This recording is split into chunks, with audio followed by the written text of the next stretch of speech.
jërë ngeen jëf ci ànd beeg Walf TV leeru jamono ginnaaw bi ñu leen nuyoo ba noppi tey ci àjjuma ji li gën a fees ci bopp xibaar yi pëccëxoo bu rëy ci commission bi ñu dénkoon wàllu dialogue politique bi ginnaaw bu nguuru Sénégal daqaatee ñetti yoon wote local yi ñoom nag mer nañu daal di jëkk yëkkati fëgg ni ñoom booba toogaay bokkatuñu ci ndax lañ ca doon xaar yëpp gisatuñ ko ci ñenn ci ñoom dañ leen teewlu rawatina waa grand parti ci boobu le front muy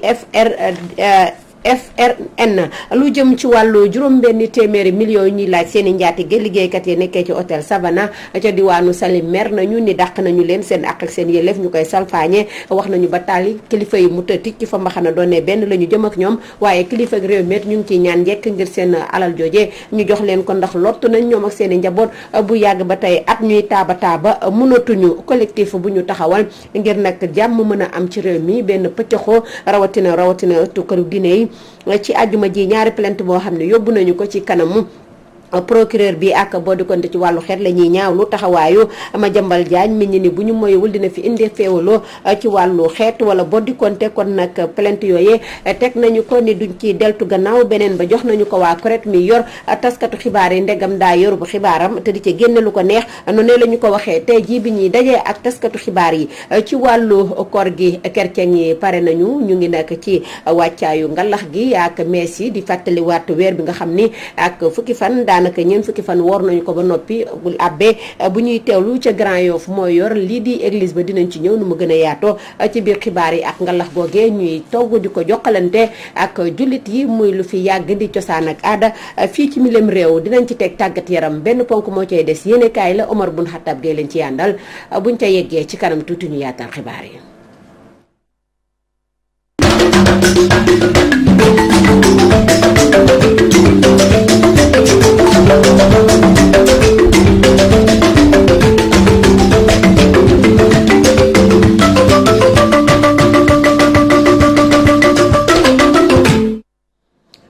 jërë ngeen jëf ci ànd beeg Walf TV leeru jamono baatu askan bi gannaaw bañ leen nuyuwaatee ba noppi ay liggéeykat lañu woon ca hôtel Savana ca diwaanu Saly di laaj seen njaatige lu toll ci juróom-benn téeméeri million gannaaw ba ñu leen dàqee seen àq ak seen yelleef ñu salfaañe ko mbir mi tëtic ci dem nañ fa mbaxana doonee benn ba tey koppari mënatuñ cee jot tax na nag ñu àdduwaat ni njiitu réew mi ñu ngi ko ciy ñaan njekk ceex na daaf la ñuy fekki Saly.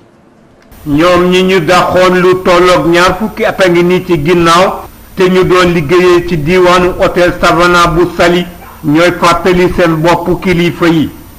Savana Saly bu mu ñu dàqee ci 1993 dañ na ñun nañu continuer suñu xeex ci wàllum yoon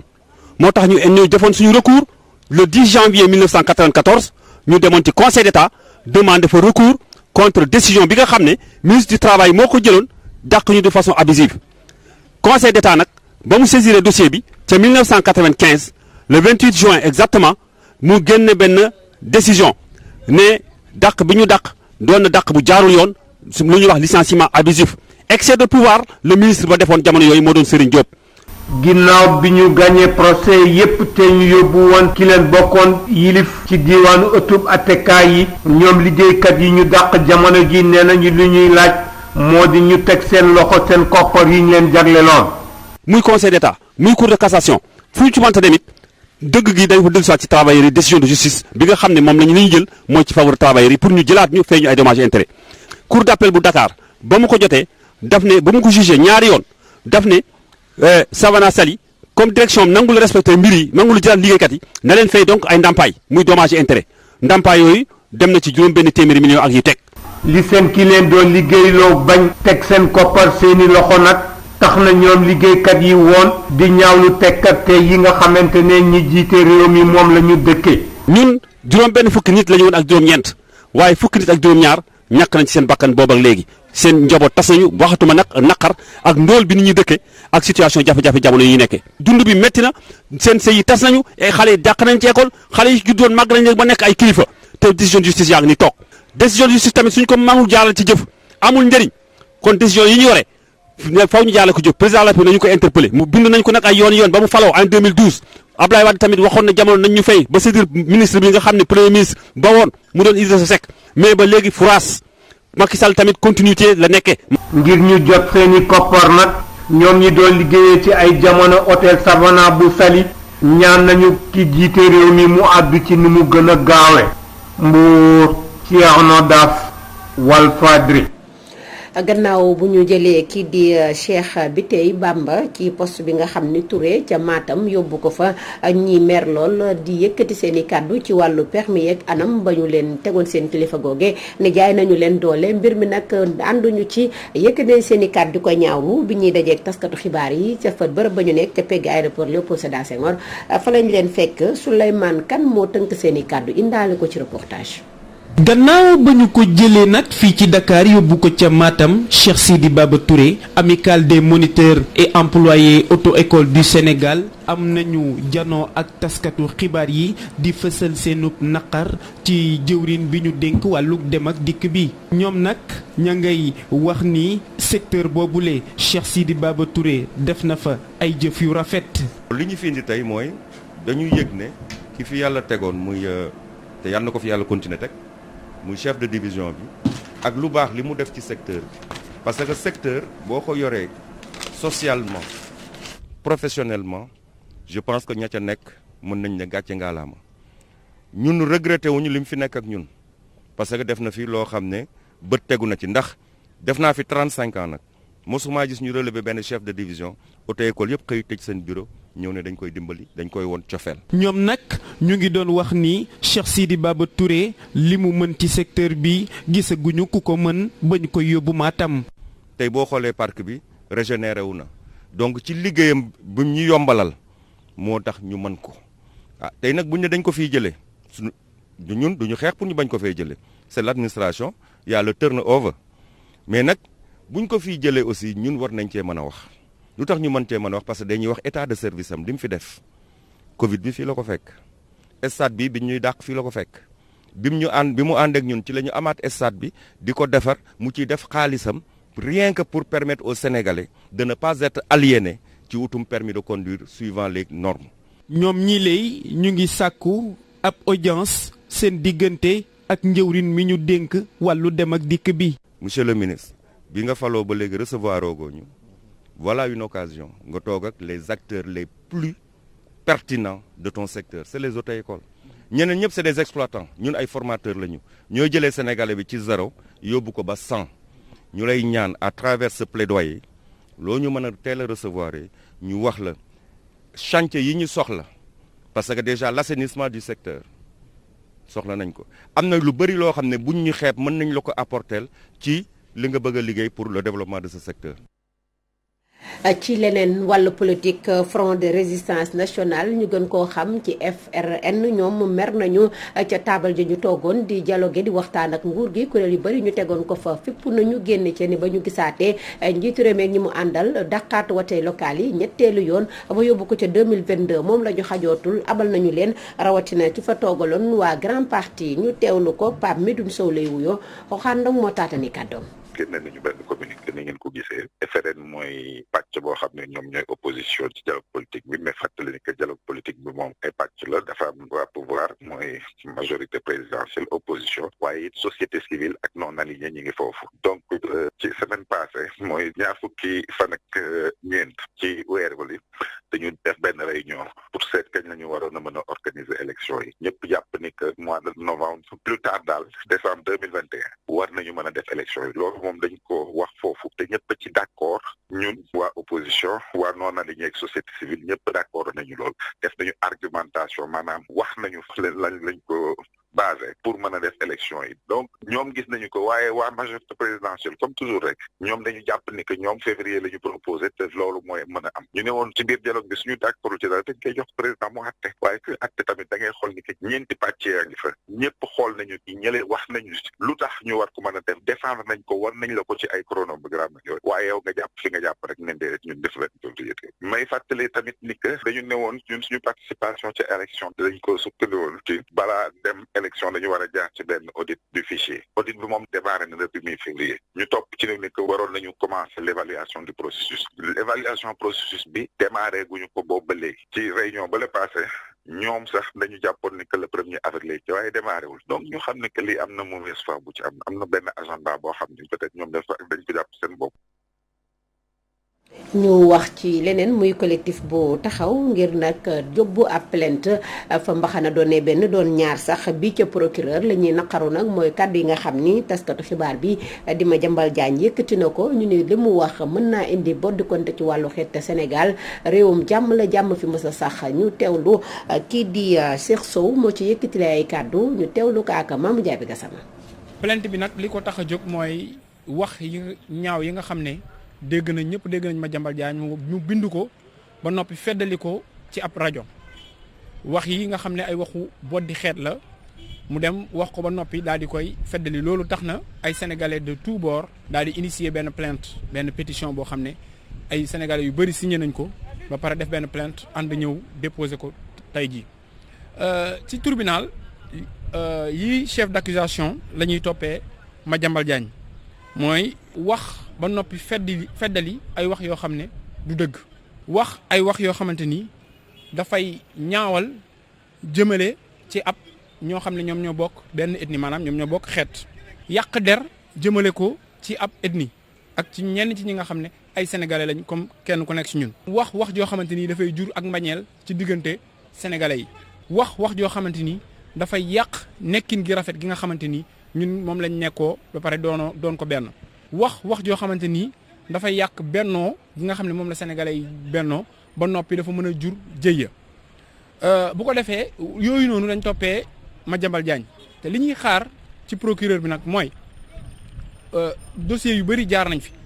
yëngatuut ñi ngi xaar nag dossier bi mu def liggéeyam parce que dossier la boo xam ne du dossier politique dossier la boo xamante ni wax yi Madiambal Diagne wax taal na ab réew léegi nag ci waa CORED moom li ñuy xaar ci ñoom mooy ñi nga xam ne ñoom ñooy tribunalu journalistes yi li ñuy xaar ci ñoom mooy ñu dàq Madiambal Diagne ci corporation yi seen corporation parce que Madiambal Diagne mérité wul nekk journaliste dafay respecter règle déontologie éthique ak déontologie procureur bi nekkul procureur u parti du procureur u parti procureur de la république la ñu wax. Khalifa Ababacar Sall mi jiite coalition taxawu Ndakaaru dem na seeti njiitu force démocratique sénégalais FDS moom ci Gelawaar ñu waxtaane fa nag wàllu réew mi waaye tamit tolluwaay bi ci politique mu rafetlu lool ndaje yooyu ñoom ñaar ñëpp mbég ni nag dañoo fexe ba ñu wuyoo socialiste yëpp àndandoo doon benn parti bi gën a taxaw ñu teewlu ci Aji Ndeeku ne Jéy moo demoon ci ndaje mi. njiital coalition taxawu Sénégal Khalifa Ababacar Sall amal na ab doxu nemmeeku ngir delloo njukkal Babacar Diop bu force démocratique du Sénégal les Guelwaar. moo tax loolu ñu bokk nag. muy réew mi te ñu du fas yéene ko defaraat may wax ni ñoom Babacar ak FDS da ngeen ci am rôle. moo tax ñu ñëw fii tey talal leen loxo pour wax leen ne li ñu bokk ak li ñuy partagé moo ëpp foofu. li nga xam ne moo ñuy féewale wala moo ñuy xaajale et que donc nañu ànd ñu liggéey ngir liggéeyal réew mi liggéey pour réew mi liggéey pour waa réew mi ñëw fii FDS ci ñoom Babacar pour gërëm sant màggal woote ngir ñi liggéey. njiitu Guelwaar yi xam leen na mbégteem dalal ku bokkee ca ñoom. moo tax ñu am mbégte dalal la fii ndax ñun monsieur le maire. dañu bëgg a dund ci fulla ak fayda dee ci fulla ak fayda dañoo bëgg a dund nekk ay Gelawaar dee ci nekk ay Gelawaar ca Sénégal rek jaral ñu ko ca suñu réew rek jaral nañu kon képp koo xamante ni da ngay bañ képp koo xamante ni da ngay xeex ci dignité képp koo xam da ngay xeex ci ngor képp koo xamante ni da ngay xeex injustice fii sa kër la kon yow Gelawaar nga moo tax ñu ubbil la kër Gelawaar wax la mbégte bu sincère bu ñu am waa FDS yëpp dalal la fii ci kër Gelawaar ndax ni nga toll ndax sa taxawaay ndax sa fulla ndax sa fayda ndax sa bëgg sa réew ndax aussi fonk say conviction socialiste. ginnaaw bi mu fàttalee taxawaay bi fi ancien maire de Dakar amal ci yëngu-yëngu yi fi jotoon a jaar Babacar Diop moo ngi woo ngir ñu càmbaraat socialisme bi le créer inventer une alternative boo xamante ni moom mooy réhabiliter justice sociale te loolu jàpp nañ wenn ci yoon yi nga xamante ni mën nañu permettre ñu amaat une alternative je ne parle pas d'alternative une alternative jàpp naa ni socialisme yoon la ci socialisme bi may wax mooy socialisme boo xamante ne ay valeur la mooy socialisme boo xamante ni dignité mooy socialisme boo xamante ni égalité màggal doomu aadama yëkkati doomu aadama màggal ñi néew doole màggal ñi ñu toroxal ñi ñu xañ seen aq loolu mooy socialisme ñun boobu socialisme ma ko tuddee socialisme du 21e siècle ñun FDS foofu la ñu teg suñu tànk moom la ñu war a reconstruire. ci fan yi ñu nekk Khalifa Ababacar Sall mi ngi amal ay doxu nemmeeku jëmale ko ci ay jegeñaaleem ngir ñu mën doon benn say wante it xamle ni coalition bi mu jiite di taxawu Sénégal moo ngi wéy di taxaw temb. ajuku na ci ndajeem professeur Babacar Diop ak Khalifa Ababacar Sall yooyu le socialiste ñu wax ci wàllu jàngu bi ñuy waajal nag ci wàccaayu mais Pâques bi nga xam ni ci la ñu ne dimanche ñeenti fan ci weeru avril messe boo xam ni ci Pâques boobu wàccaay bi ca lañ koy defee ca paroisse ba nekkee ca Parcelles Assainies ñi di kilifa ya yëkkati seen i kàddu ni dinañu ko def fii ci en direct ci Walf TV la voix des sans voix baatu askan wi abbé Marcel Thiaw lañ ciy déglu moo nekkee ca boobule église ca Parcelles Assainies ak Théodore Semedo ñu indi leen ci waxtaan bi. mystère de Pâques mooy mystère maanaam mooy xóote bi disons bi gën a rëy te di firndeel suñu ngëmu chrétien Saint Paul nee na su fekkente ne Christa bi dëkkaliku woon kon suñu ngëm du tekki dara te ci Pâques la ñuy fàttaliku ne Christa dafa juddu dafa son dafa dee waaye dafa dëkkaliku ca ñuy dee na loolu mooy suñu Pâques mooy di mburtum yàlla mi nga xam ne dafa tur deretam ngir musal ñu ci bépp bakkaar waaye deewul rek yem fa dafa dëkkaliku di ñu firndeel aussi ne ubbil nañu buntu bi ñuy mën a yóbbu aljana di rafetlu jéego yu sell yooyu ak xel bi ñu am ak yéene bi ñu am aussi ngir ñëw ci suñuy jàngu ndax may communauté chrétienne bi nekk Sénégal ak biti Sénégal biti réew mi vraiment ñu mën a bokk ak ñun messe dimanche vraiment nekk na loo xam ne dafa rafet lool te ñoo ngi ñaan yàlla loolu gën a wéy gën a yokk aussi parce que télévision bu am solo la ci suñu réew te defe naa aussi ngëm aussi am na solo lool ci suñu dund ndege moo ñuy may leer bi ñuy mën a xoole suñu dund xoole aussi suñu diggante ak suñu morom donc Walfadjri suñu ñëwee dimanche Pâques di fête bi gën a rëy ci feetu catholique yi bokk ak catholique yi wane messe bi defe naa aussi nekk na lu rafet day gën a dëgëral coloré gi ñu am ñun chrétien ak musulman yi di gën a dëgëral dialogue islamo-chrétien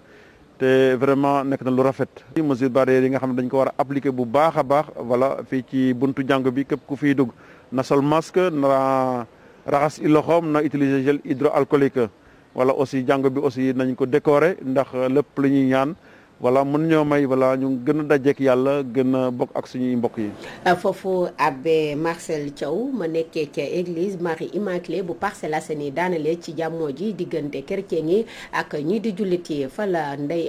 aji Jekke Mbay daal di seeti askan wu dëkkee Grand Yoff ak yeneen gox ci jokkalante bi nga xam ne day rafet lool rawatina jamonoy Pâques yi ndax ngalax gi bu ñu ko defaree séddale bi kër gu ne dina fa dugg lépp doon benn ñu teewlu reportage am. ñu ngi ci njeexitalu carême bi muy occasion ngir dellu si ci ñeent fukki fanu koor yi suñu mbokk catholique yi dund ak wàccaayu fête bi ñu dëgmal. En fait, comme nous l'avons dit, on a fait 40 jours de jeûne. Jeûne, c'était période de prière, d'abstinence. Un moment où on dañ ci doon delloowaat suñu xel ci Yàlla di gën a delloowaat suñu xel ci àdduna nekk moment de partage comme on dit tamit temps de prière la woon nekk moment de partage nekk moment boo xamante ne on l'a passé et ñu ngi ci semaine sainte bi nii te ñu nekk ci jeudi saint di représenter tamit c'était le dernier repas de Jésus mi nga xamante moom la dernier passé woon avec ses apôtres avant le vendredi saint. fête woo xam ni chrétiens yi dañu koy bokk ak seen mbokku jullit yi. loolu lu rafet la parce que loolu dafa yàgg Sénégal moom réewu jàmm la moo tax lu am rek ñëpp a siy ànd muy feetu musulman muy feetu chrétien wax dëgg yàlla loolu daal sant yàlla ndax loolu lañ fi fekk te yàquñu si dara macha allah ngalax bi bu ñëwee daal dañ koy ànd ak suñu mbokku musulman yi ñu fette kook jàmm defar ngalax naan togg lekk ànd feetu ko daal mu neex. Ndey Mbuub di ab soxna bu ñu fekk ci kër ay dëkkandoo chrétien wam mu leen di jàppale di ñu xamal ni lu mu yàgg def la. dëgg la loolu dëgg la mais dañuy ñaan yàlla rek mu sax parce que xàmmewoo jullit xàmmewoo catholique fa suñu koñ bii noonu lañ mel ñun ñëpp bu tabaski jotee ñoom dañ ñuy jàppale bu korite jotee dañ ñuy jàppale tam xarit noonu ñun tam seen feet bu jotee dañ leen di jàppale parce que dañoo dëkk ci jàmm ak salaam dañuy kaf dañuy ree dañuy dem nañ te di dikkalante vraiment dëkk bu rafet lañ dëkk ñun ñëpp. Sénégal di réew mu ñu ràññee ci déggoo ci diggante jullit ak chrétien yi donte fan yi ay coowu xeet jib na ci réew mi diggante jullit ak chrétien moom mu ngi wéy di gën a ratax. ñu leen di ñaanal paguk jàmm ak salaam noonu la ñuy tàbbee ci tàggat yaram dooree ko ak ki nga xam ni dafa génn àdduna yoroon AS Pikine wax lu bari waaye tamit am raay yu bari yu mu gañe yu am ndam mu tawatoon ay weer wante nag dafa mujjee faatu ñu teewlu ci kii di Souleymane Kane mu ñëwaat ci jaar-jaaram.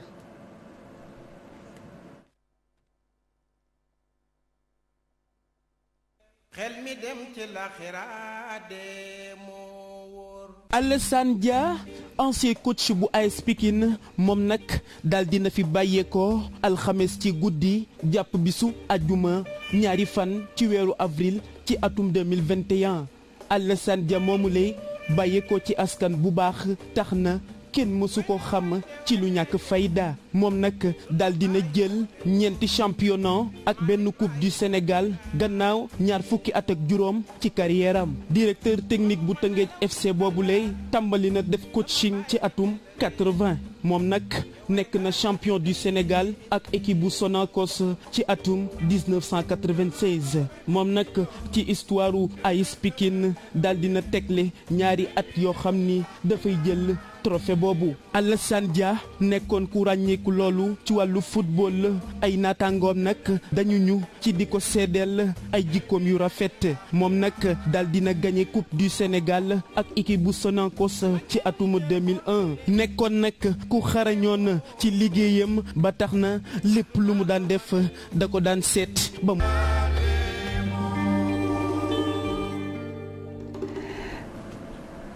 génnuk àdduna Alassane Dia ñu koy ñaanal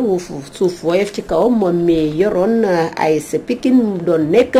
coach ba ak raaya lag li mu def ci wàllu tàggat yaram ca la ñuy des ba tey ak jëwriñ ji ñu ko dénk Matar Ba ak kàddu yi nga xam ne yëkkati na ko gannaaw ba ñuy daloo lu jëm ci terrain bu Ñaaxi Tali ñu teewlu ko mu Matar Ba kii di Cheikh Tidiane Gomis moo tatani kàddu. Au Sénégal, la politique de développement du sport est érigée en mission de service public. ci Sénégal li nga xamante ni moom moo di politique buñ daal di amal jëmee ko ci wàllum mission publique day reposé woo nag ci ñaari pàcc bu ci njëkk jëm ci wàllum gestion de l'organisation bu sport ñu daal di koy dénk ay structures associatives te mel ni fédération ak groupement sportif beneen bi mu jëm ci wàllum décentralisation yi les infrastructures te ñi nga xamante ni ñoo ko yore di waa collectivités territoriales yi bu secteur bu tàggat yaram mu di nag benn réforme bu mag te am solo bi nga xamante ni sax daal di nay def ay njureel yu am solo ci wàllum tàggat yaram ci mim réew li ni mel yëpp nag ci lu mu tënku moo tax ba tey Sénégal yi def ay résultats